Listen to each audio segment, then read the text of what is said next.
Hoy tenemos una mesa sobre artroscopia de muñeca. Vamos a hablar sobre fracturas de radio distal y también lesiones del fibrocartílago asistidas por artroscopia. Y bueno, la idea es que hoy el doctor Carlos Morales, un poco a modo de continuación del curso que han organizado estos días en Venezuela de cirugía mano casos sobre artroscopia de muñeca, pues un poco a continuación de ese curso vamos a hacer esta mesa. Así que nada, Carlos, si quieres presentar y moderar un poco tú, pues nada, yo estoy aquí, hoy estoy solo de asistente. Perfecto, perfecto. Gracias, Sergio, de verdad, por otra vez colaborar aquí con nosotros. Muchas gracias. Y bueno, como menciona Sergio, esto es para darle un poquito más de continuidad a la idea que se hizo ayer en el curso, que de verdad salió muy bien. Y básicamente, pues la idea es las mismas ponencias que se presentó ayer por parte del doctor Gimicardi, que me pareció, como lo mencioné, brutal, hacerla ahora, para los que no pudieron ir, verla y aprovecharla. Luego el doctor David Miot va a hablar también de la asistencia artroscópica para las lesiones del PXC. Y como si fuera poco, pues tenemos nada más y nada menos que ahí que a Matías Salas de Argentina, que nos va a complementar con todo el expertise que tiene, pues tips and trips, comentarios y videos de técnicas para el manejo de estas lesiones. Así que ojalá los asistentes se animen por esta vía también, como siempre lo hacen a aclarar dudas y hacer todas las preguntas que tengan, que van a tener respuestas de casi todas de manera visual. Así que nada, yo creo, Sergio, que empecemos. Sí, sí, adelante. Por mí no hay ningún problema. Va a empezar Rafael, Vamos, ¿verdad? vamos a empezar con Voy Rafa compartiendo Gimicali pantalla. y la asistencia. Dale.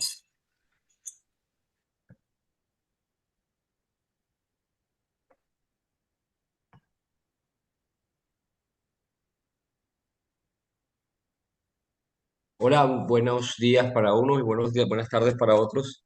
Sí, esto es la continuación de un curso muy bonito que hicimos ayer en Caracas, que se llama el primer curso de artroscopia de muñecas de cirugía de mano casos. ¿Aló? Aló, aló, David, te aló, ¿me escuchamos. escuchan? Sí, te Perfecto, escuchamos, David. resolucionado el problema.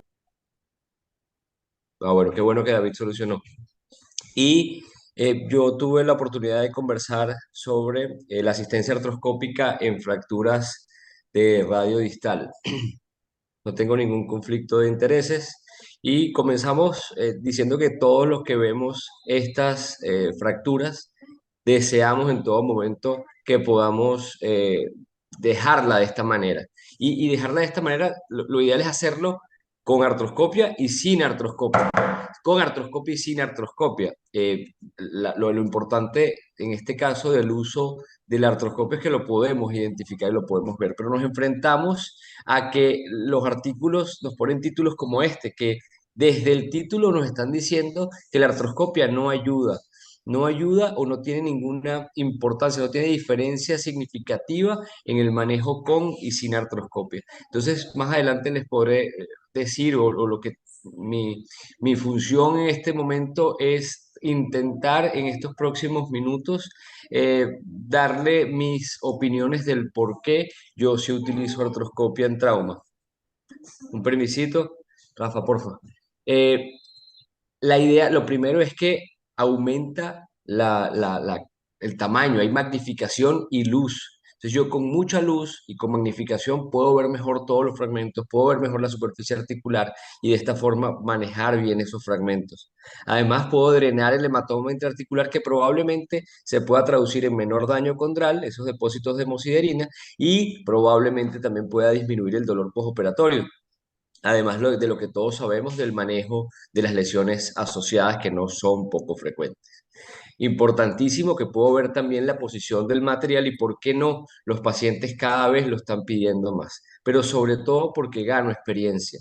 Y esto es muy, muy importante porque a pesar de que no sustituye el entrenamiento en cadáveres, cada vez que yo hago artroscopia, cada vez que yo meto el lente de artroscopia, yo estoy ganando experiencia. Porque cuando vemos las recomendaciones que nos dan de cuándo no debemos realizar artroscopia en trauma, lo primero que nos dicen es cuando no tengamos experiencia. Pero ¿cómo agarro experiencia si no la hago? Eh, Reportes desde el 2013 nos hablan de que para ser experto necesito al menos haber hecho 50 artroscopias y para mantener esa experiencia debo hacer 30 artroscopias por año.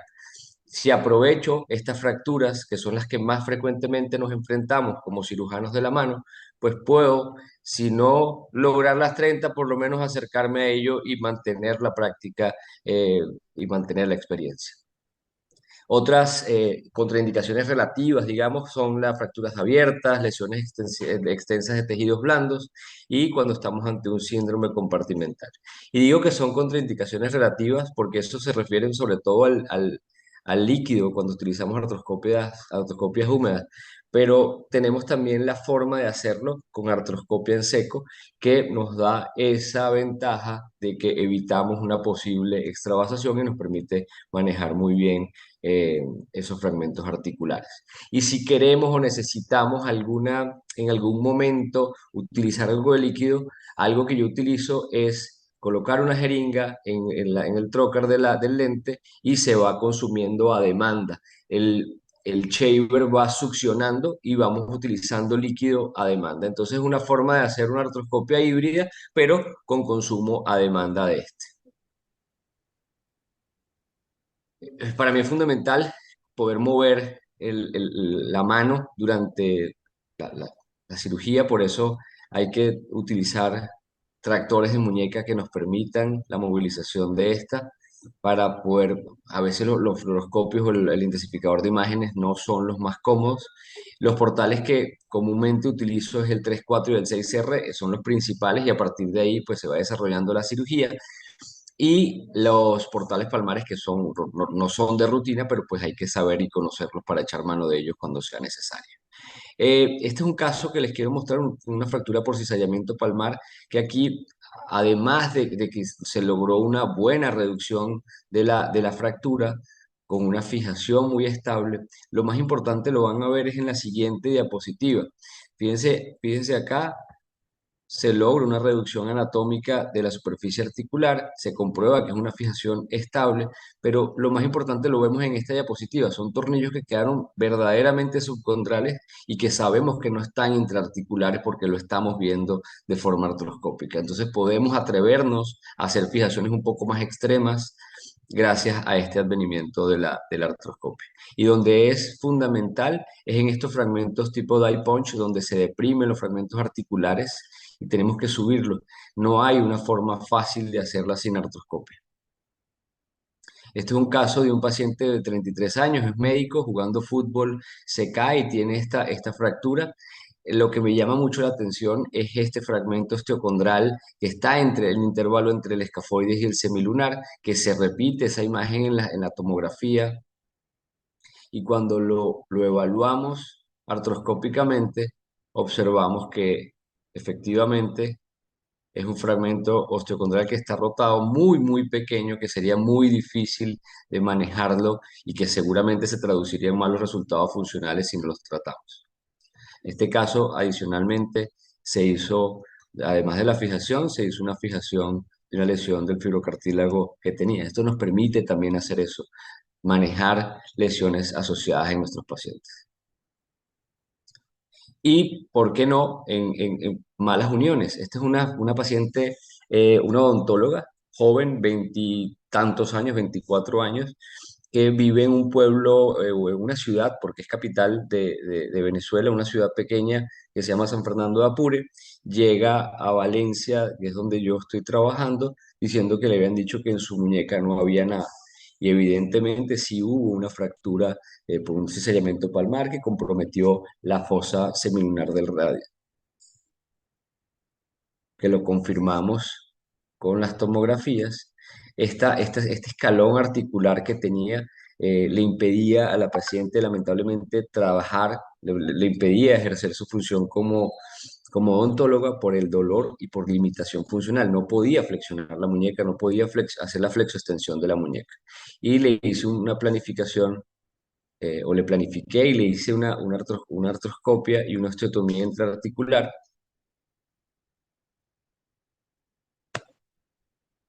asistida por fluoroscopia y por artroscopia. En la artroscopia, lamentablemente, los videos son muy cortos, pero se observa que con el fluoroscopio con el artroscopio logro identificar bien el sitio donde iba a salir el, el osteótomo y logré una reducción muy, muy buena. Lamentablemente el día de la cirugía, el implante cuando lo pedí no lo verifiqué bien y cuando lo pedí para poner la placa que había solicitado era enorme.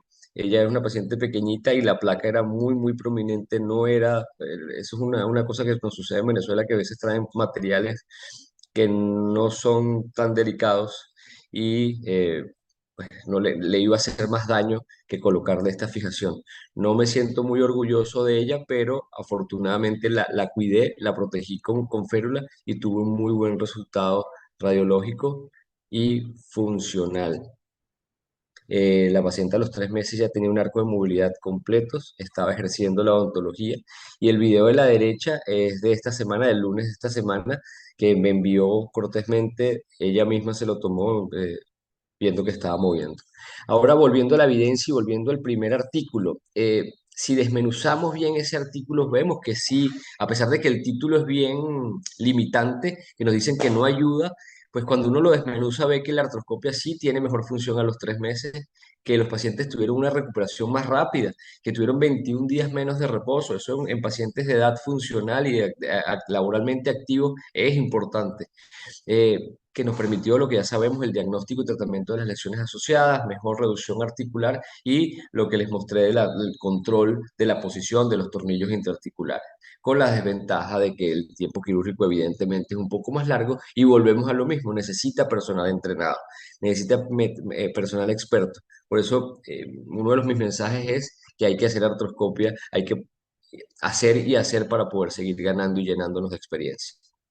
Este otro artículo también de este año mm, coincide en que no hay diferencias significativas. Sin embargo, lo que más llama la atención es la preocupación que deja de que hay falta de evidencia. En este artículo solamente logran, o este metaanálisis, solo logran analizar 6 estudios aleatorizados y controlados. Entonces, probablemente lo que falta es que escribamos un poco más y que estemos haciendo experiencia. Y como este es un caso, como este es una presentación de cirugía mano caso, Carlitos Morales hizo una encuesta en WhatsApp y preguntó quiénes hacían artroscopia y quiénes asistían artroscópicamente a los pacientes con fractura de radio. De 140 y tantos que respondieron, el 71% tienen entrenamiento, pero solo un poco más de la mitad utilizan artroscopia en todos los casos. O sea, ellos a veces utilizan artroscopia más de la mitad. ¿Qué quiere decir eso? Que ya este grupo entrenado de 71%, este grupo entrenado ya tiene la capacidad de saber a quién vale la pena y a quién no vale la pena. Pero mientras tanto hay que empezar a hacer. Entonces, para concluir, la evidencia no es concluyente, efectivamente, pero sí es una ayuda para el cirujano. Y si es una ayuda para el cirujano, pues evidentemente también va a ser una ayuda para el paciente porque va a tener mejores resultados, porque me ayuda a mejorar el control de la reducción de las fracturas, trabajar, tratar, eliminar, extraer los cuerpos libres intraarticulares y puedo ver, me sirve como un factor diagnóstico y pronóstico en las lesiones asociadas y puedo ver qué tan estable es mi osteosíntesis. Yo lo recomiendo para ser utilizado en pacientes activos, no solamente en jóvenes que tengan brechas de más de 2 milímetros y sobre todo en fractura de la estiloides cubital y recuerden que es un procedimiento invaluable porque podemos trabajar cada vez que nos enfrentamos a estas fracturas en nuestra curva de aprendizaje. Luego, más adelante, cuando tengamos más experiencia, podrá ser más selectivo e identificar mejor tus casos. Muchas gracias. Rafael, yo tengo un comentario porque esto es una cruzada que tengo con el tema científico, con el tema, por ejemplo, este que acabas de presentar. Está todo perfecto. Para mí solo faltaba una palabra que es todavía. La literatura no es concluyente todavía, Todavía. porque, o sea, Ya mismo se lo agrego, Sergio. Ya mismo se lo escribo. claro, es que hay cosas que no tienen sentido alguno. Obviamente que es mejor verlo, tratar lesiones concomitantes y reducirlo anatómicamente. Que se puede, pero es que esto lo mismo pasa con la rizartrosis y la trapecectomía. Lo mismo pasa con algunas cosas que son todavía, pero vaya, de aquí 10 o 20 años es que no habrá discusión en eso. Bueno, no sé qué opina el resto, pero vaya. Tal vez es que estamos haciendo todavía la evidencia se está haciendo en este momento y nos falta a lo mejor identificar algún desenlace distinto para poderlo plasmar en los resultados de los trabajos. Pero creo que la palabra todavía es clave, como tú lo dices, Sergio. Gracias.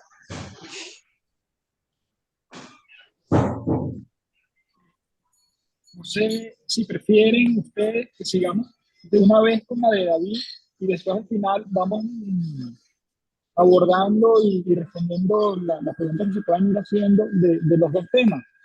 Y dejamos a Mati también ahí para ir generando la dinámica. Como queráis. ¿Qué les parece? Alvin había dejado una pregunta en el Sí, chat. sí, Si quieres lo resolvemos al final. me parece. Y vamos acumulando. Vale, perfecto. Ok, Vale, entonces, déme compartir pantalla. suéltala tú. Ok,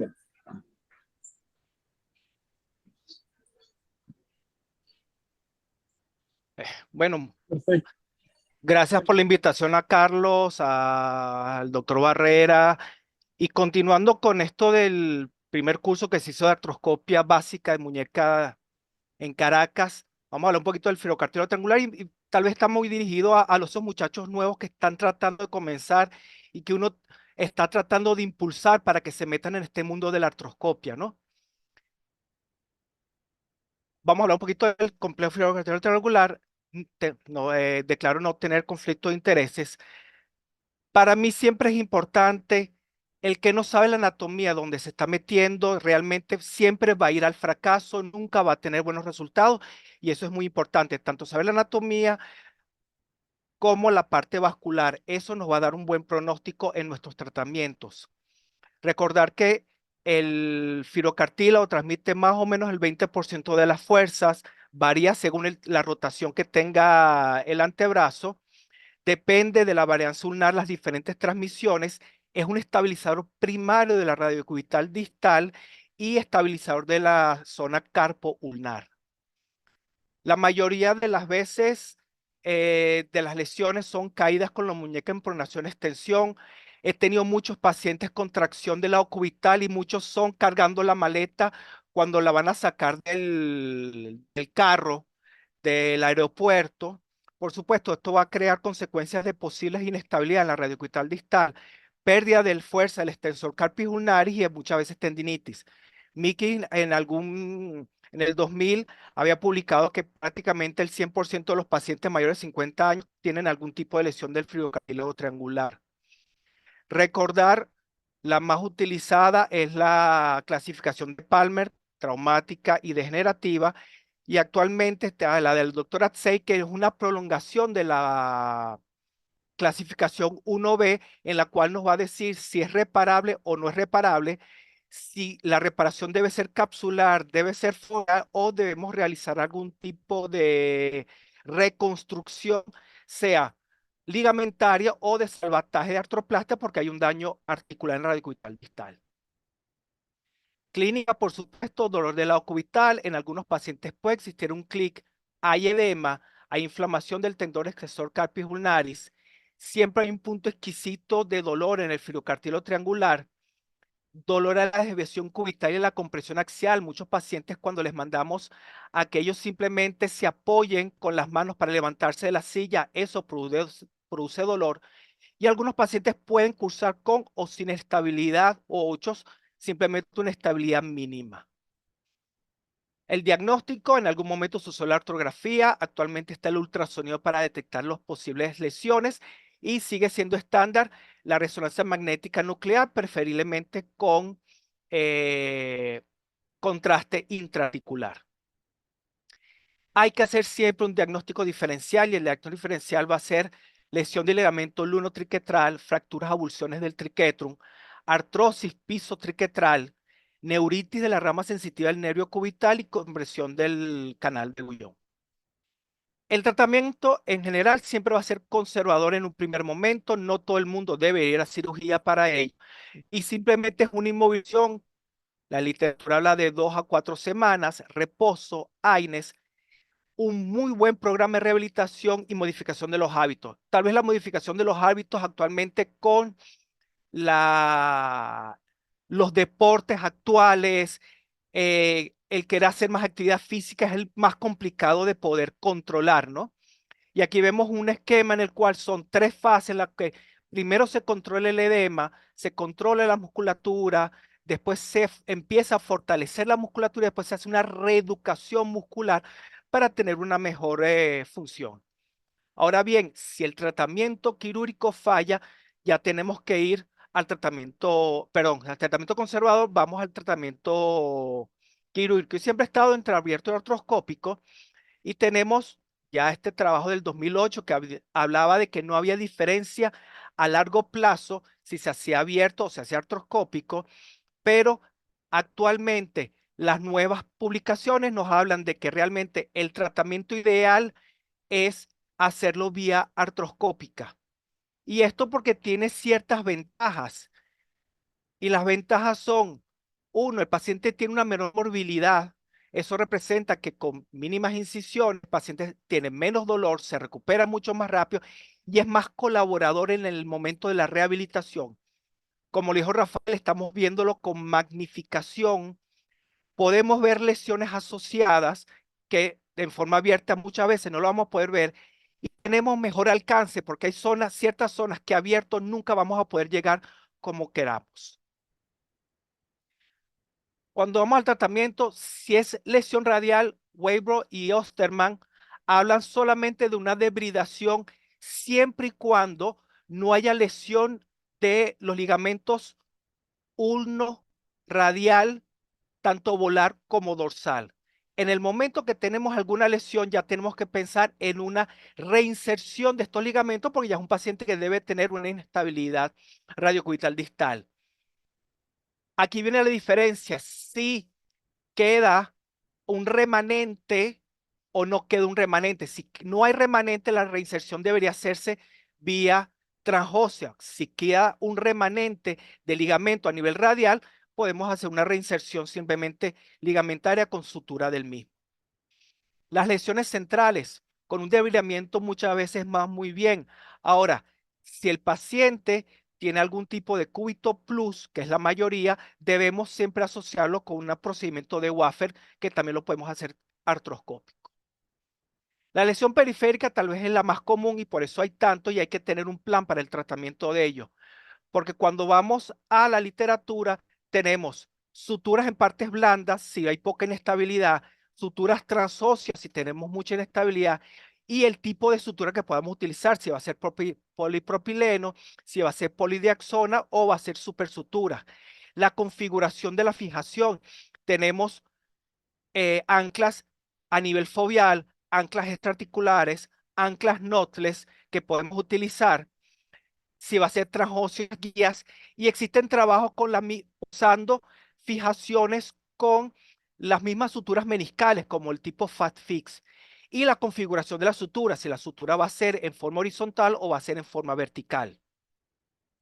Pudimos realizar en el 2014 un trabajo, usamos un tipo de knotless extraarticular y lo empezamos a utilizar porque muchos pacientes, hasta un 30% de nuestros pacientes, el nudo de la polidiaxona o del polipropileno causaba molestia y después a los 8 o 9 meses tenemos que ir a retirarle en cirugía menor esa sutura porque el nudo molesta mucho. Por supuesto, la tracción puede ser a los 5 dedos, 4 dedos. Yo realmente la realizo en el dedo medio y el dedo anular, que me abre un poquito más el espacio cubital. Y por supuesto, cuando entramos, vemos el palpador realmente el signo lo que vemos es una flacidez del fibrocartílago triangular y podemos determinar si está o no está desinsertado de la zona capsular. Tal vez para mí el punto más importante de la cirugía y que tenga mejor éxito es el paso de la aguja del yelco o del sistema de suturlazo, lo que estén usando a nivel fibrocartílago triangular, que realmente quedemos a nivel de la zona ligamentaria, que no vayamos a la zona del disco, y para eso le recomiendo a los que están comenzando que en el momento que introduzcan la aguja, lo hagan con mucha suavidad, traten de ver si se levanta cuando incide, cuando incide la aguja a nivel del disco y del fibrocartílago, para que no quede muy distal o muy proximal, perdón, porque muchas veces entramos 2 o 3 veces para que no tiene experiencia y cuando vamos a sujetar terminamos viendo que no tenemos una buena tensión de ese disco, lo estamos dañando y terminamos causando casi que una lesión central. Los sistemas de captura a nivel del 6R tenemos diversos sistemas, eh, desde el Grasper a otros. Podemos utilizar también loops a nivel de las agujas. Yo en particular capturo en el 6R y vuelvo a cargar el microsuturlazo y lo llevo al 6U y hago una descarga del mismo. La sutura, si es foveal, siempre va a ser una sutura horizontal porque hay que bajar hay que resentar esa zona foveal, sea con ancla o sea con sutura transósea. Si es capsular, yo en lo particular hago como una transpolación del trabajo de Voynich en el 99 con las suturas meniscales, en el cual comprueba que hay mayor fuerza Newton en las suturas verticales con respecto a las suturas horizontales, y por eso me voy más si es capsular con suturas verticales. Este es parte de lo que hacíamos con el trabajo con la knotless, en el cual tenemos, y que es importante cuando vamos a hacer la sutura, comprobar que realmente estamos haciendo una muy buena tensión del fibrocartílago triangular. Y por supuesto, volver a entrar con el palpador, comprobar que tenemos una buena reinserción y que volvemos a tener una tensión de ese disco meniscoide. Muchas veces ese signo del trampolín es muy difícil de conseguir. Lo que uno ve más es un disco tenso o un disco flácido cuando estamos entrando en la artroscopia. El postoperatorio, la mayoría de la literatura habla de 4 semanas en posición neutra, superación de 45, inmovilización por 2 semanas más, completando 6 semanas. Pero como que no hay un consenso. Uno ve, por ejemplo, el doctor Sutcliffe, el doctor Tandoy, hablan de solamente 3 semanas en posición neutra y comienzan la rehabilitación. El doctor Badía, en sus trabajos, habla de 5 semanas en supinación de 90 grados y después comienza el proceso de rehabilitación. En lo particular uso 3 semanas en 45 grados y 3 semanas con inmovilización brachiopalmar.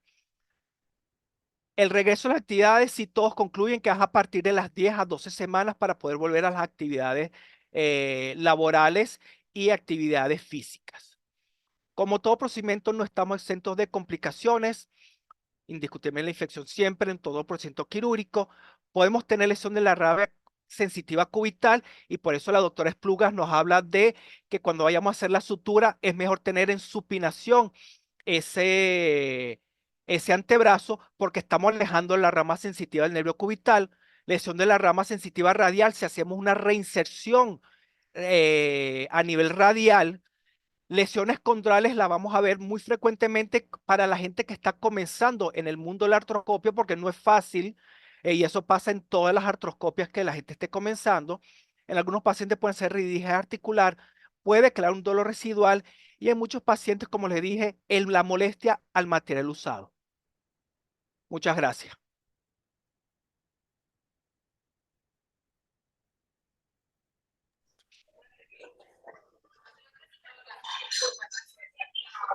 Bien. Hay varias preguntitas. Voy a empezar con las del público. Yo tengo varias también. Alvin preguntó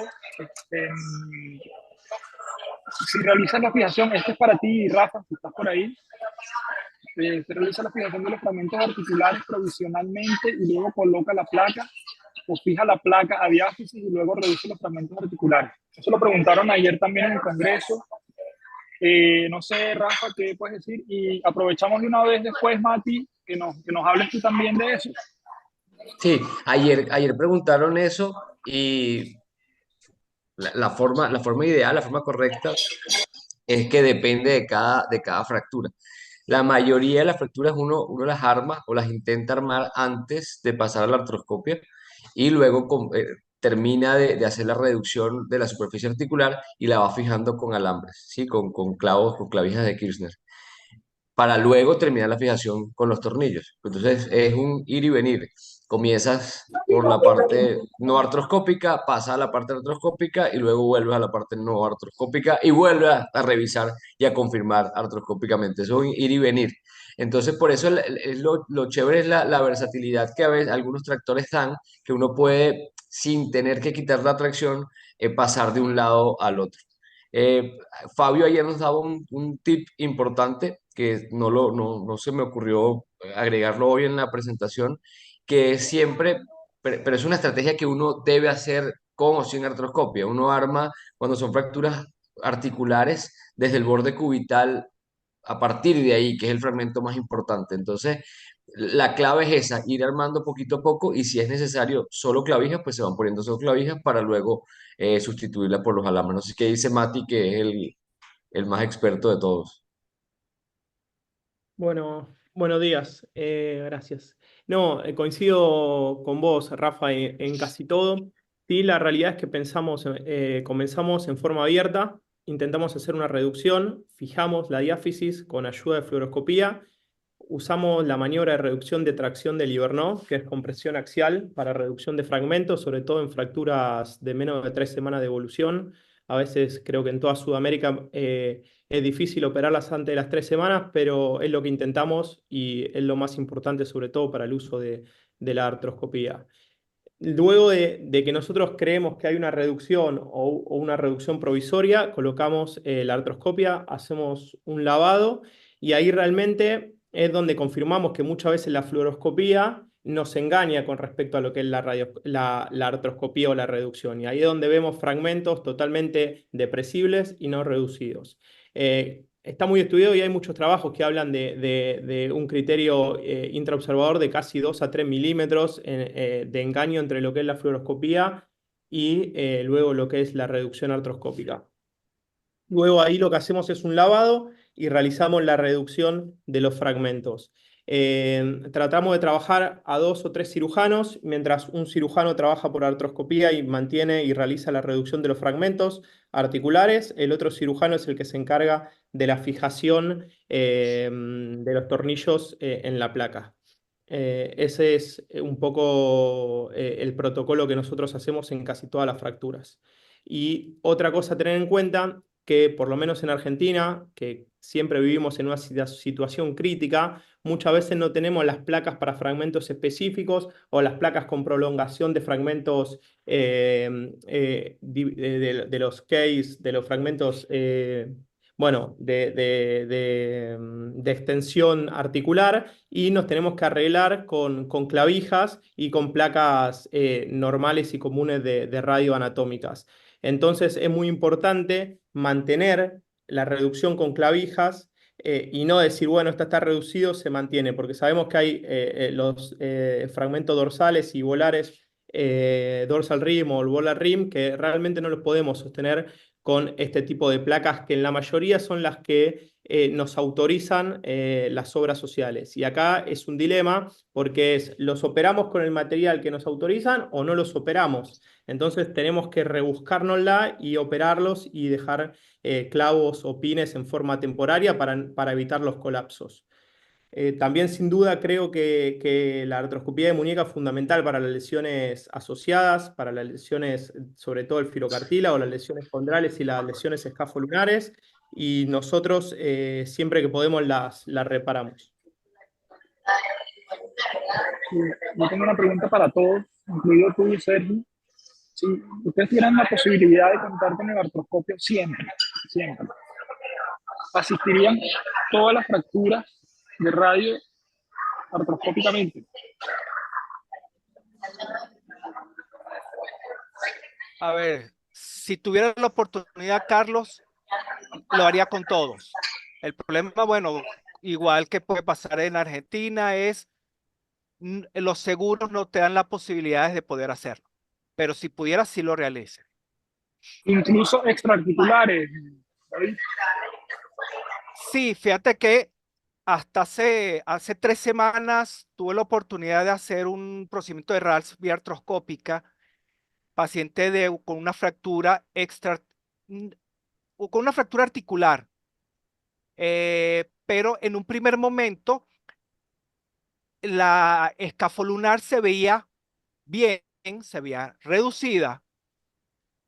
La paciente comienza a presentar, sigue con dolor, sigue con molestias, y en el transcurso de las 3, 4 radiografías sucesivas, se ve como comienza a abrirse la brecha escafolunar.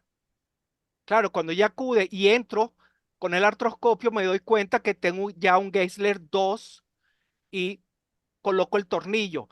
Pero esa es una paciente que a lo mejor la pudieron haber detectado, ponerle solamente unas clavijas, porque el ligamento realmente estaba distendido y no estaba roto, y con eso hubiera cicatrizado sin ningún inconveniente. Y te evitas una segunda cirugía que tuvo ese paciente. Que el porcentaje pueda ser bajo, pero para ese paciente sigue siendo el 100% para él.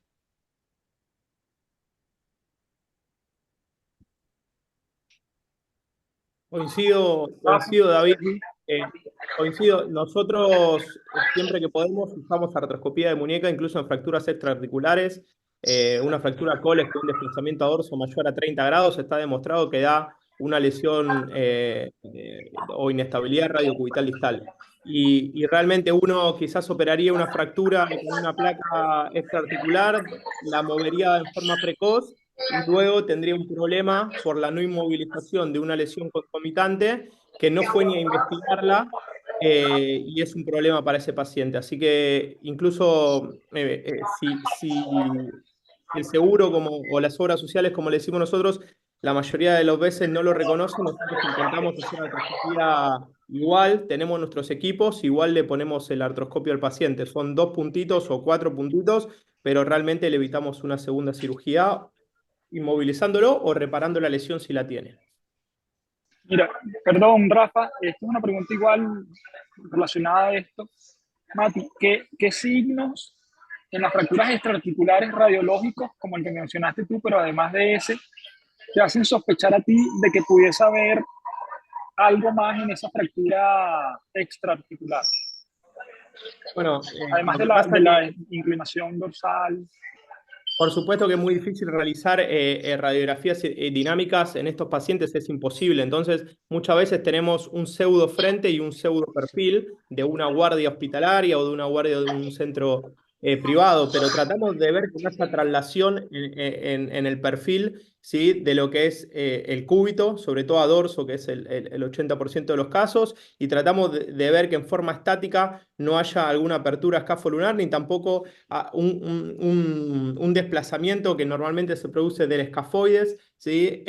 Hacia proximal en relación al semilunar. Es lo que buscamos en las radiografías que mayormente disponemos y en los casos, bueno, que solicitamos tomografía.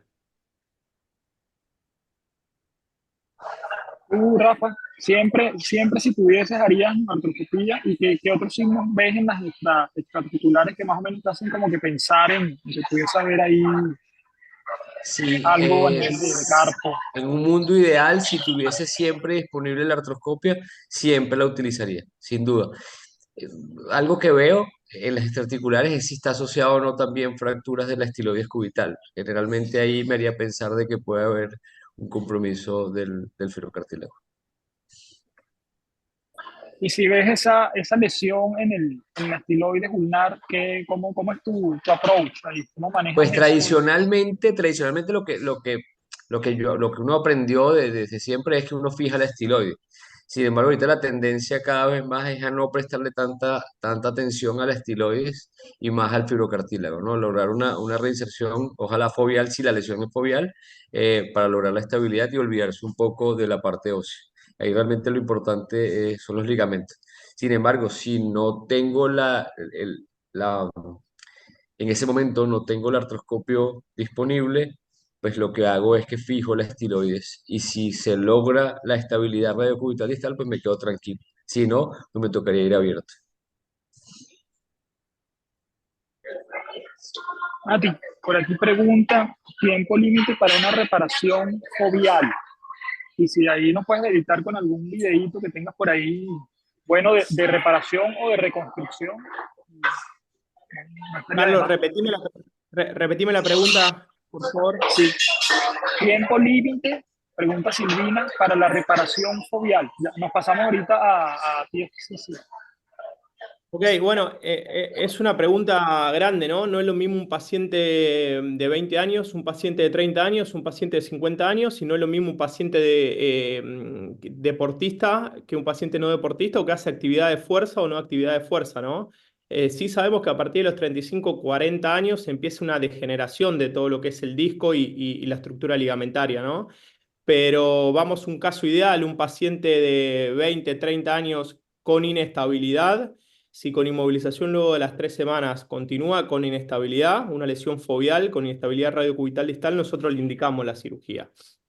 Y un poco hablábamos del expertise. A lo largo del tiempo, nosotros el año pasado con el equipo nuestro hicimos un recuento de artroscopías porque superamos las 3.000 artroscopías de muñeca, que para nosotros fue algo muy bueno.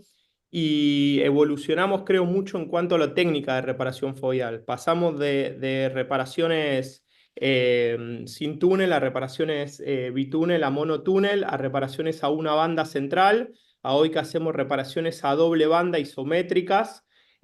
Pasamos de inmovilizar 6 semanas a 4 semanas, a 3 semanas, y hoy ya no inmovilizamos los pacientes. Los mandamos a realizar rehabilitación precoz. El grupo de René Jorquera en Chile también está haciendo lo mismo. Y la verdad es que estamos trabajando, tenemos arriba de 20 pacientes ya con este protocolo y realmente nos va bastante bien. Yo, si quieren, ahí les comparto un video de la técnica esta que nosotros le llamamos de Okuda, en base a las 6 zonas que Okuda describe del cúbito, y les muestro un poco cómo sería la reparación que nosotros hacemos. Si me dan un segundo, les comparto. Rafa, ¿estás ahí? Creo que acá ya estamos. Sí, sí, sí, sí. En compartir pantalla. Esto es una charla del año anterior, pero quería mostrarle un poco. Estas un poco son la zona de Okuda, y nosotros lo que hacemos es una reparación isométrica a doble banda. Reparamos tanto el ligamento radiocubital volar como el dorsal. Más allá de que, como dije antes, el 80% de las rupturas son volares, le hacemos una doble fijación con sutura irrompible con rehabilitación precoz. Esto es un poco el test de gancho, test de hook, ¿sí? Que es positivo, el disco se nos va hacia distal, y ahí realizamos un monotúnel en zona 2, utilizamos una clavija, y luego lo que hacemos es un fresado con una mecha de 3,5, y luego a través del túnel, realizando pronosupinación de lo que es el cúbito, hacemos nuestra primer fijación o anclaje en zona 1 y zona 3, y el segundo anclaje en zona 4 y zona 6 para lo que es el ligamento radiocubital dorsal. Esto realmente nos da una fijación muy estable. Nosotros intraoperatorio hacemos pronosupinación completa, vemos que no hay movilidad de las suturas y hay un rango de movilidad completo. Ahí tienen las 2 bandas, y por supuesto se negativiza el test, y realizamos con terapia ocupacional lo que es la movilidad precoz. Ahí justo estaba descargando, seguro va a salir con audio. A ver si lo puedo abrir. Pero son los protocolos de los pacientes. Esta es una amiga odontóloga. Voy a sacarle el volumen. Pero si ven, todavía, bueno, ya se retiró los puntos, pero ella está con movilidad precoz. Se ven las cicatrices frescas. Todavía no recuperó rango de movilidad completo. Pero ya evaluamos test completamente negativos. Acá tengo otro que recién pude descargar, porque tengo todo. Bueno, este está al revés. Normal, Nati. Para abajo, 5 semanas. 5 semanas, bueno, ahí se escuchó 5 semanas posoperatorio, ya con rango de movilidad bastante buenos. Eso es monotúnel, Mati. Hacemos monotúnel, por supuesto. Dejo de compartir un segundo. Hacemos monotúnel, un túnel de 3,5, porque a veces con el túnel de 3 milímetros es bastante pequeño, porque uno tiene que jugar con la pronosupinación de la muñeca para llegar hacia la zona volar y hacia la zona dorsal. Entonces, un túnel de 3,5 normalmente nos va bien y nos permite jugar con las agujas y los hilos mediante la pronación y la supinación, realmente hacer la sutura de los dos ligamentos. ¿Cómo lo fijas? ¿Cómo lo fijas? Se Al aproximar, ¿cómo lo fijas? Vamos a tener cuatro suturas, 4 hilos, Fiberwire 2.0. Las 4 suturas se pasan por un anclaje sin nudo y las fijamos lo fijamos al cúbito, con técnica común de scripta.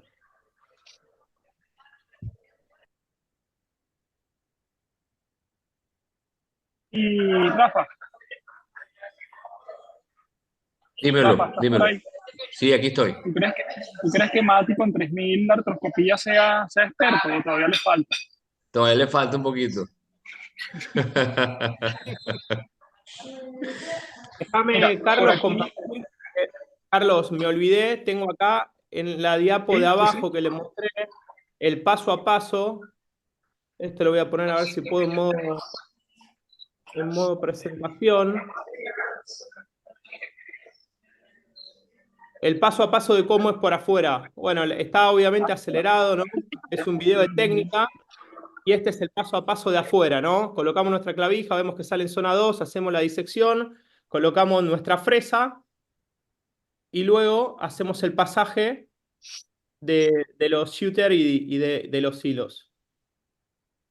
Ahí estamos fijando zona volar. Este incluso creo que es otro caso y ahí estamos en la fijación de la zona dorsal. Ahí se ve por artro en el fondo el doble anclaje y luego la colocación de los 4 hilos por el anclaje sin nudo por debajo del túnel. Ahí estamos haciendo la colocación del anclaje. Esa es un poco la técnica por fuera, ¿sí? Y esto, Mati, esto lo dejas sin inmovilización desde un principio, con esta técnica. Sí. Tienen que ser pacientes seleccionados, pacientes que comprendan lo que estamos haciendo, se le explica al paciente, ¿sí? Que todo esto es un protocolo, digamos, que tiene menos de un año de vida, por llamarlo de alguna manera, por lo menos en nuestro servicio, y se van con una muñequera o una férula rígida antebraquipalmar. Y a los 2 o 3 días, nosotros normalmente operamos los días jueves, el día lunes lo curamos y empieza la rehabilitación con el equipo de terapia ocupacional. Insisto que son pacientes seleccionados, pacientes que entienden y no se puede hacer con cualquier paciente, pero sí, como te digo, tenemos ya arriba de 20 pacientes con este protocolo y realmente hasta ahora viene bien. Mira, ahí preguntan también, y creo que lo respondiste en el video, el paso de la guía, ¿lo haces a mano alzada? No de la guía, sino del túnel. Sí, teníamos en su momento al inicio usábamos la guía de una marca comercial que no la voy a nombrar, después hubo guías más específicas. La realidad es que hoy por hoy realmente nos lleva poco tiempo, lo realizamos a mano alzada y sin ningún inconveniente. Los tips, por supuesto, hacerlo 2 centímetros por debajo, uno toca la estiloide, se va 2 centímetros por debajo y hace un túnel oblicuo a 30 grados. Eh, la verdad es que sí, a mano alzada hace tiempo ya. Y tratamos de salir en el centro, en zona 2, porque si uno se va muy a volar o muy a dorsal, después, más allá de que el concepto de isometría cambia, es muy difícil realmente realizar sobre los ligamentos el anclaje. A mí me Preguntan costó por acá. mucho, ayer lo conversábamos ayer, a mí me costó mucho adaptarme a la guía. Yo las pocas que he hecho, las he hecho a mano alzada, así como no túnel, tal vez no con la fijación como mostró Mati ahorita, sino una mucho más sencilla, un punto tipo matres, con 2 hebras nada más, pero sí a mano alzada porque me costó un poco adaptarme a la guía. Es que las guías de marcas comerciales no son específicas y siempre se van en eje distal. es un problema. Entonces Exacto. termina siendo más sencillo a mano alzada. Y el problema que nosotros hemos incluso presentado trabajos con sutura simple, central. El problema, creo yo, es que realmente uno está anclando el disco y no está anclando los ligamentos que son los que se desinsertaron. Es por eso que cambiamos y un poco desarrollamos en base a Okuda este tipo de técnica. Mati, ¿Alguna? el ancla la colocas más hacia el tejido subcondral y esponjoso o hacia un poquito la zona diaficiaria, porque lo que sí he visto con algunas anclas que no son buenas en la sujeción de tejido esponjoso y cuando uno hace la tracción se salen y pierdo toda la estabilidad del sistema. Entonces, ¿dónde colocas precisamente el ancla? Sí, una fijación diaficiaria. Y además de eso, creo que es fundamental que tengas buen anclaje y como decía David, hay que hacer tracción luego de la fijación porque si uno realmente el tornillo no pasa y no trabas, se te viene todo el Correcto. sistema afuera. En esos casos, cuando tienen mal material, te conviene hacer dos túneles sobre la diáfisis y suturarlos sobre el hueso. No, O no, no. hasta te diría Es que parte blanda.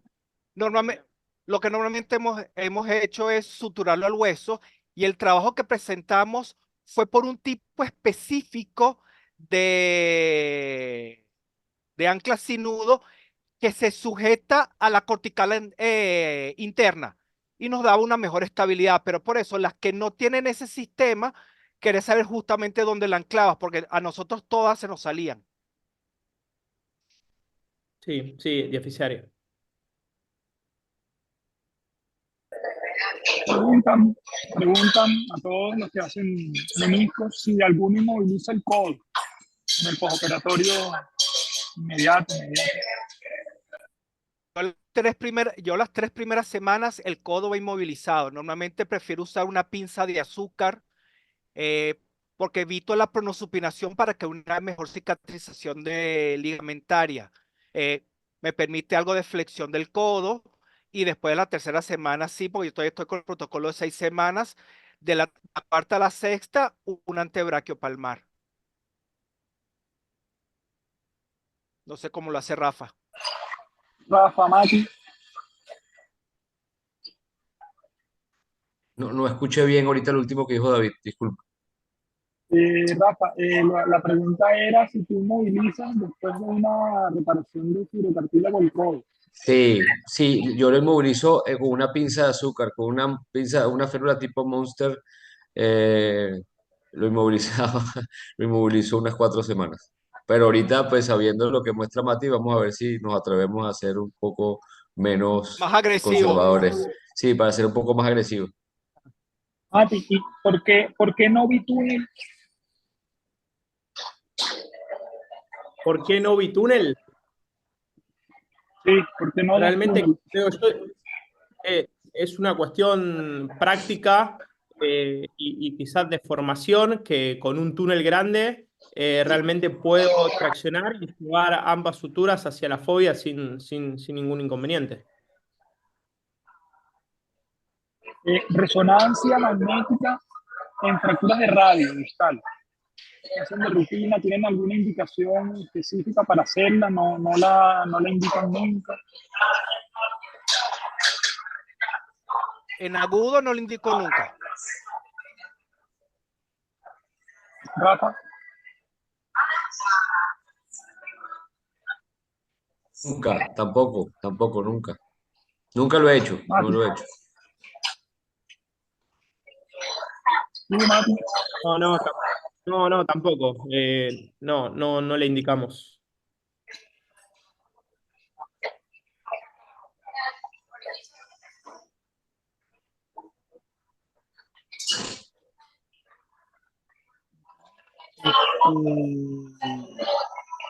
Mati, ¿alguna llama en agudo, alguna técnica de reconstrucción de fibrocartílago que estés usando ahorita. Sí, lesiones crónicas, disco sano, ligamentos sanos, hago un debridamiento y el mismo monotúnel con el sangrado, uso la técnica de monotúnel doble banda que expliqué recién.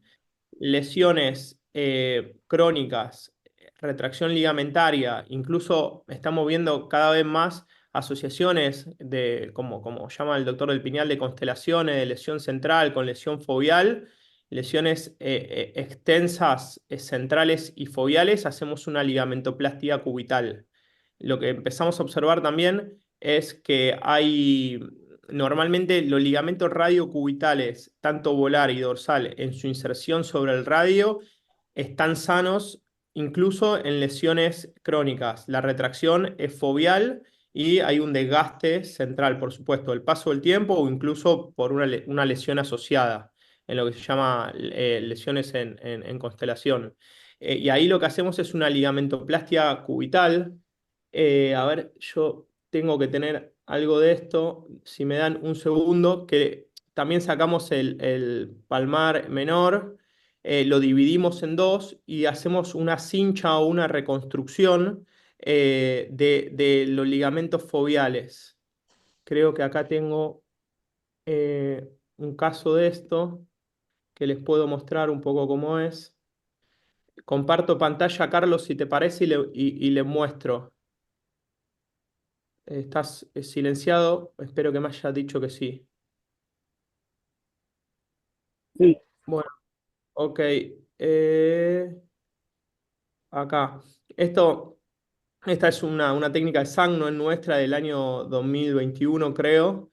Y como ven, lo que hace es como una cincha o un refuerzo, tanto de la reinserción foveal, capsular, de todo el complejo foveal. Entonces, este tipo de lesiones asociadas, que son lesiones ya crónicas con desgaste y retracción, hacemos un monotúnel como explicamos antes de 3,5 también y pasamos como a través del monotúnel dos rescatadores, uno por el portal 6U y otro por el portal 6R. Y bajamos ambas hebras de nuestro injerto, que va a ser nuestro nuevo complejo ligamentario, y esto tiene un tip que realmente o yo no lo comprendí bien o no lo explican bien en el artículo, que esas hebras se deben rescatar desde, como marco acá, desde la incisión que nosotros hacemos en el cúbito y desde los portales 6U y 6R.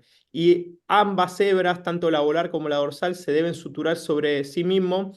Acá el autor aconseja hacer un túnel a través en el hueso. Nosotros las dos hebras, primero las suturamos entre sí, la volar y la dorsal, y luego las fijamos también siempre que podemos con un anclaje sin nudo. Entonces, realmente lo que hace es, hace un retensado de todo lo que es el complejo de foveal del fibrocartílago y a su vez lo que hace es un refuerzo capsular que lo fija o lo pega directamente en la fobia. Esta es realmente para los casos crónicos lo que nosotros utilizamos. Y cuando realmente ya hay una lesión extensa, crónica, ya con ruptura de los ligamentos, como ven acá, les muestro, aprovecho este video, de los ligamentos radiocubitales en su inserción radial, utilizamos la técnica de Vicente Carratalá. Hacemos una reconstrucción triangular, anatómica de todo lo que es el complejo del fibrocartílago. Hacemos un monotúnel también, ahí lo que están viendo es que baja el injerto y luego lo fijamos al radio, reconstruyendo radio cubital volar como están viendo ahí y radio cubital dorsal con dos tornillos. Luego se fija en el cúbito con otro tornillo y ahí lo que hacemos es tenemos una reconstrucción. En el fondo paro un poquito ahí porque les quiero mostrar, esto está bastante acelerado, pero lo que están viendo allá al fondo realmente es el radio con la doble banda ligamento radiocubital dorsal, volar y ambas ingresando acá en la fobia. Bueno, ahí hacemos el movimiento de pronosupinación. Estos casos realmente los utilizamos cuando vemos que no hay inserción radial sana. Siempre que hay inserción radial sana utilizamos la ligamentoplastia de Sang. Cuando ya hay una ruptura masiva completa, utilizamos la técnica del grupo de Vicente Carratalá. Dejo de compartir. Walan, Mati, te preguntan a ti en específico, pero todos para artroscopía. No tengo experiencia, es lo único que voy a responder sobre el tema. Ok, se entiende la respuesta. Rafa, David, para Yo artroscopía. tampoco lo he hecho Tampoco, no te, yo lo que no lo he hecho por más miedo al dolor con la contracción en el brazo, más por eso, pero no lo he intentado, no tengo experiencia tampoco. igual que Sí, Rafa, o sea, David, tampoco lo he hecho y justamente es eso, la contracción, porque en el Wallan tal vez voy a ir más dorsal, que bloquear todos los nervios no me va a dar a lo mejor para que el paciente no siente incomodidad a nivel de los dediles, la presión de los dediles o de la contracción a nivel del brazo.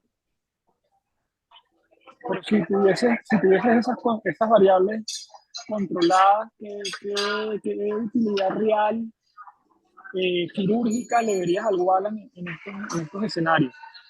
Aparte de la parte económica y la parte ecológica, qué sé yo, pero Es que, quirúrgicamente hablando. fíjate, primero, quirúrgicamente, el paciente seguramente ya tiene un bloqueo, va a salir con mucho menos dolor, menos molestias en el postoperatorio. Desde el punto de vista de economía, a excepción de los gases anestésicos y lo que puedo usar de anestesia, tampoco es mucha la economía que vayamos a utilizar. Al final, la artroscopia la hagas con Wallan, la hagas con general, vas a vestir al paciente exactamente igual para hacer tu procedimiento. Entonces la economía va a ser solamente en anestésicos. Entonces, en Okay. este caso no es algo que sea muy diferencial en lo económico, pero sí en la parte quirúrgica con respecto al dolor postoperatorio que tenga el paciente. Una pregunta que No, pasé por y alto Carlos, ahí. Perdón. Carlos, déjame decir una cosa del Wallan en artroscopía de muñeca, aunque dije que no iba a decir nada, realmente el que hace artroscopía de muñeca sabe que muchas veces posicionar al paciente, conseguir una buena tracción, con todos los pasos que eso requiere, que la camilla de anestesia esté bien, que esté inclinada, que la mesa de cirugía de mano nos permita colocar la torre en posición. Imagínense que al paciente le moleste, como decían ahí mis colegas, la contracción, o le moleste el manguito neumático de isquemia, o realmente sienta dolor, puede ser un gran problema durante el procedimiento. Entonces, yo empezaría por ahí, ¿no? Por la comodidad del paciente y después la comodidad del cirujano. Después podemos discutir muchas más cosas si yo le encuentro o no beneficio. Eh, pero realmente no lo veo acorde al sistema de trabajo ni al tipo de paciente que nosotros tenemos. Y pruebas de inestabilidad intraoperatoria del fibrocartílago, ¿con cuál te quedaría si te dieran a escoger una?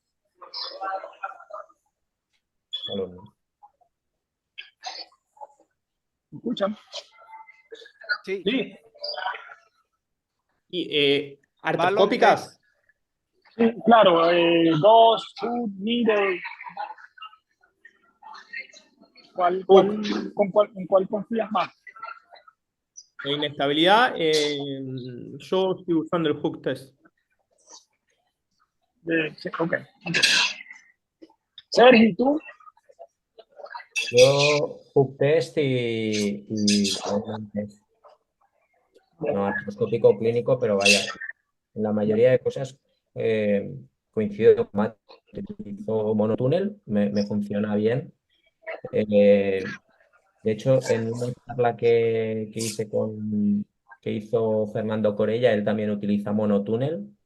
Y la verdad es que a mí me tranquilizó mucho porque él explicaba que con el fresado que se genera a través del monotúnel, él también utiliza un túnel amplio, es más que suficiente para desbridar la superficie, ¿no? Incluso sin hacer portales asociados radiocubitales distales para cruentar más la superficie, simplemente con el fresado.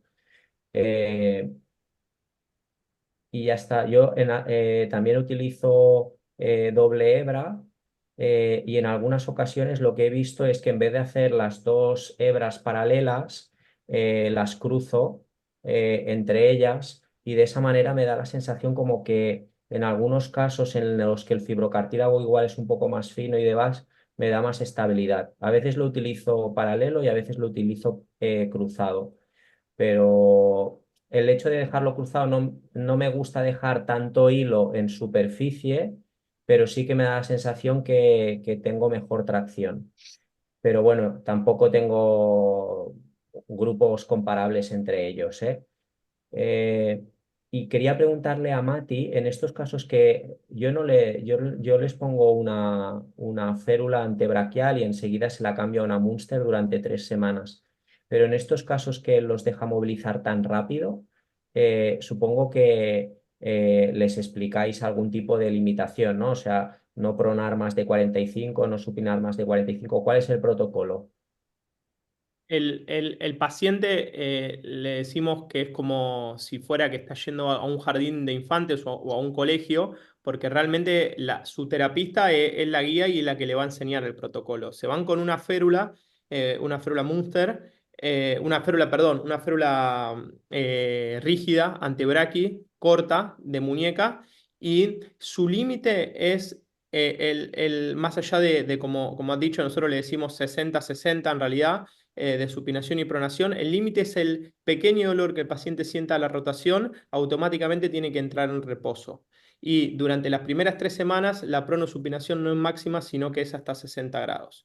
Se trabaja mucho en la flexoextensión, que nosotros notamos que pacientes con inmovilización de la flexoextensión, con una férula de Jess, una férula pinza de azúcar, teníamos bastante rigidez. Eso sin inconveniente, lo que es flexoextensión, pero el rango de pronosupinación no supera los 60 grados. Y siempre es en terapia, en las 2 horas de terapia diarias. No lo pueden hacer libre en la casa. Bueno, es algo parecido entonces, porque yo les pongo una Munster, y es una Munster que tiene una bisagra en la muñeca, con lo cual pueden flexionar y extender desde el principio. Y entonces esa Munster inicialmente las 3 primeras semanas está limitada para 60, 45, 60, depende del paciente, en pronación y en supinación. Y un poco en función de la tolerancia al dolor, ¿no? Sin pasarse. Se pueden quitar la férula, pueden hacer los ejercicios siempre bajo la supervisión del terapeuta, y entonces más o menos vamos progresando unos 15 grados de pronación y 15 grados de supinación cada 10 días, 14 días en función de la evolución. Ese es un poco el protocolo que utilizamos. Y la verdad que sí, a mí me sorprende todos estos artículos, incluso gente que tiene mucha experiencia, el tiempo tan prolongado de inmovilización, porque incluso dejándoles ese poquito de inmovilización ya hacen cierta rigidez. Con más inmovilización no, yo no sé, deben hacer unas rigideces brutales. Pero bueno, yo es lo que utilizo y lo que mejor me funciona. Carlos, Fíjense, Carlos, Carlos, dime. volviendo a la pregunta que habías hecho de las pruebas post, ¿no? Ahí sí, por lo menos en mi caso, si el paciente te es poco inestable o no tiene inestabilidad, realmente hago el hook test. Pero cuando el paciente es inestable, me preocupo más por el balón test, porque muchas veces cuenta con el hook test, pero si no agarré los ligamentos en forma apropiada, me puede quedar todavía una inestabilidad grosera y tengo que volver a ver dónde me equivoqué, dónde no pasé la sutura. Entonces, creo que ahí va a depender mucho de cuál era tu inestabilidad preoperatoria para saber qué vas a hacer en el postoperatorio. Y tal vez lo de las 6 semanas para mucha gente es una extrapolación de otras articulaciones. Cuando vemos que la mayoría de los tejidos blandos, tal vez por el líquido sinovial, terminan cicatrizando, sobre todo en hombro, en rodilla, que son las que más se hacen, cicatrizan en promedio a las 6 semanas, Me imagino que todos, la mayoría de esa inmovilización prolongada viene a partir de eso. Ya a lo mejor trabajo como lo de Mati y otras personas que nos comprueben que en 3 semanas estamos seguros y podemos movilizar temprano, los protocolos comenzarán a cambiar bastante. Miren, una pregunta igual para todos, a ti también, Sergio, siguiendo la línea del curso de ayer que era para principiantes en artroscopía, en el contexto de asistencia artroscópica de fractura de radio y de fibrocartílago, ¿qué recomendarían ustedes para el que se inicia? ¿Qué artroscopías previas a llegar, para llegar antes a una reparación de fibrocartílago o asistencia de radio recomiendan ustedes, además obviamente de tener un entrenamiento en la técnica de cómo hacerlo, ¿no? Obviamente. Carlos, ¿puedo decir algo, sumar algo a lo que dijo David? Por supuesto. Hay los casos agudos, la mayoría tenemos hook test que son positivos, francamente, y realmente el disco y los ligamentos se van hacia distal y no hay contención. Pero en casos crónicos, con disco sano, pacientes que llevan más de 3 meses con la lesión, el Valum test es fundamental porque lo evaluamos clínicamente, lo evaluamos intraoperatorio y hay inestabilidad. Y uno va a realizar el hook test cuando ingresa, sobre todo lo vemos mucho en fellows o en gente que se inicia, ¿no? Que dice, no, bueno, pero es un hook test negativo. Y realmente es un hook test negativo porque logran hacer una fibrosis foveal, la cual es una fibrosis inestable. Entonces, ojo con el hook test también. Siempre nosotros indicamos que se tiene que complementar del Valum test. Uno simplemente limpia un poquito la fobia o esa fibrosis y automáticamente pasa a tener un hook test franco. Entonces no nos quedemos con que el hook test siempre es como que nos dice la última palabra. Creo que el Valum test es fundamental.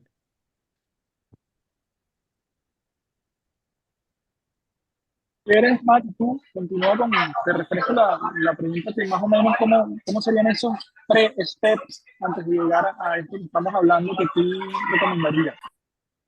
Sí, creo que es fundamental arrancar con patologías como lesiones periféricas del fibrocartílago o asistencias en fracturas de radio distal.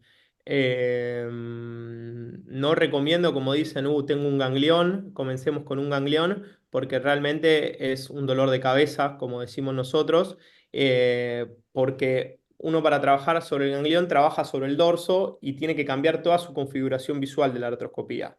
Uno tiene que tratar de trabajar en el plano del piso lo más directo posible y creo que la asistencia en fracturas de radio y las lesiones periféricas del fibrocartílago son las dos patologías que yo recomendaría. Para iniciar, Sin para duda el comenzar. radio, sin duda en el radio distal. Sergio, David. Concuerdo con Matías, o sea, realmente lesiones periféricas del fibrocartílago y asistencia artroscópica de o tener algún tipo de cuerpo extraño serían las que tendrían que iniciarse los artroscopistas, los nuevos.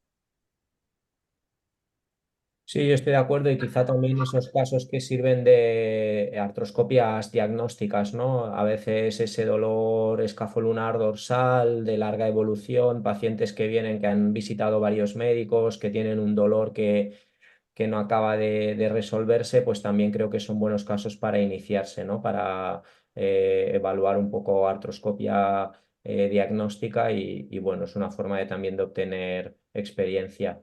Las fracturas de radio más sencillas, esas son las perfectas, incluso extraarticulares. Y al inicio, en todo lo que se pueda, meter el artroscopio, claro. Sergio, esta es una pregunta para ti como imparcial. Ahorita estamos aquí en los Estados Unidos, si no me recuerdo, con la Copa América. Y Venezuela, más o menos, viene un tiempo para acá repuntando. ¿Qué crees tú entre Argentina y Venezuela? ¿Cómo sería ese resultado? No, 3-2 viejo, ya Venezuela, va, con 2-1 con, Venezuela. con, mira, con 3.000 cirugías encima, por favor.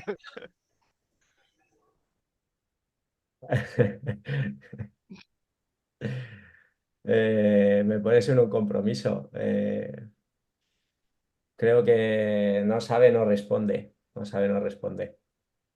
Lo Sí, importante Mati, es que ¿cuánto crees tú a- que le ganaríamos a Argentina, Mati? ¿Cuántos goles? ayer ganó Venezuela y el otro día ganó Argentina, así que no tiene que haber un ganador solamente, creo yo, en todo aspecto. No tiene que haber un ganador. Tú, Eso es lo bueno que da el tú, fútbol. El fútbol da el empate. No, sí, futbolísticamente Argentina, siempre. Estamos hablando de No, yo, acá, yo de la lo sé charla. por eso, pero es que... Futbolísticamente no hay discusión. chiquillos, yo tengo que ir bajando al aeropuerto. No sé si, Mati, algún cierre técnico o algo, alguna invitación que tú quieras hacer. De verdad, muchísimas gracias por compartir con nosotros. No, me encantó estar acá y bueno, Carlos, hemos hablado bastante en el último tiempo. Este fin de semana yo vivo en la Patagonia, hubo un temporal de nieve, lo cual es muy raro porque vivo frente al mar y fue el fin de semana de mi mudanza, de nuestra mudanza y realmente por eso es que se me ha hecho quizás complicado el tema de preparar una charla o algo que a mí me encantaría y como te dije... si el próximo año hay un curso, yo soy el primero en anotarme y ojalá pueda estar en forma presencial.